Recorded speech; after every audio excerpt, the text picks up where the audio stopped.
রুকো রুকো guys আমি ইনো কিতা করি শীতলমারি মানে কৌশর ব্লকের দোকানের সামনে দেখি আখতা দেখি কৌশর ব্লক তানরা দেখি কইলাম কিলা কিতা তানোর দোকান মেইন দোকান হন ইনো বুঝিন মার্কেট অফ বাজার দিন আইন সালাম আলাইকুম গাইজ কিতা খবর সারা আসনি বালার আমি তোমাদের ভাই সাহিল আমি অফুরা বালা আর আমার পেজ যদি তুমি ফলো করো না একটা ফলো করে দিও আর শেয়ার করো না তো একটা শেয়ার করে দিও আর আমি এই যে আর নামাজও স্বামীরে কইলাম চলো নামাজ পড়িয়া গিয়া দোকান খুলবো আর ঘুম থেকে উঠতে হয়ে গেছে লেট আমার আর বাই গিয়া দোকান খুলছে না স্বামীরও কইলাম চলো দবাই নামাজ পড়ি লাগি নামাজ পড়ি আমরা দুজন যাইমু দোকানও আর আই গেছি শীতলমারি আইসি আওয়ার পরে দেখি একটা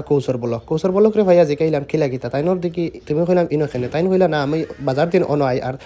আমার ভিডিও শীতলমারির সেও যদি চাইয়া শেয়ার মারি যাওতে কৌশর বলক ভাইয়া কইছেন তাইন আলু পিঁয়াজ একবার তেল সাবন থেকে লিয়া গালামাল যতটা আছে সব স্পেশাল ডিসকাউন্ট থাকবো তোমার লাগে আর তুমি আমার পেজ যদি ফলো করে যাওতে আরও স্পেশাল ডিসকাউন্ট কৌশর বলক ভাইয়া দিবা কইছেন তাইন আর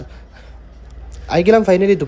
দোকানও আওয়ার পরে আমার পানি নাইছে নেওয়া বাদে কইলাম তার দোকানদারি করিলাই দোকানদারি তো না করলে ওইতো না কারণ দোকানদারি হইল কি মেইন ইম্পর্টেন্ট ফেট চালাইতে হইলে দোকানদারি করা লাগবো আর আমার ইলানা এক্সট্রা আর্নিং আছে আমি দোকানদারি করি আর আমার দোকানদারি তুমি দেন আমার দোকান হইল কি চৌধুরী বাজার আর জুনিয়র কলেজের সামনে আর তুমি তানোর কিছু মোবাইলের প্রবলেম বা কোনো ইয়ে হইলে লইয়া আইও বাইয়ে জায়গা ঠিক করে দিলে আর তুমি সব A to Z মাল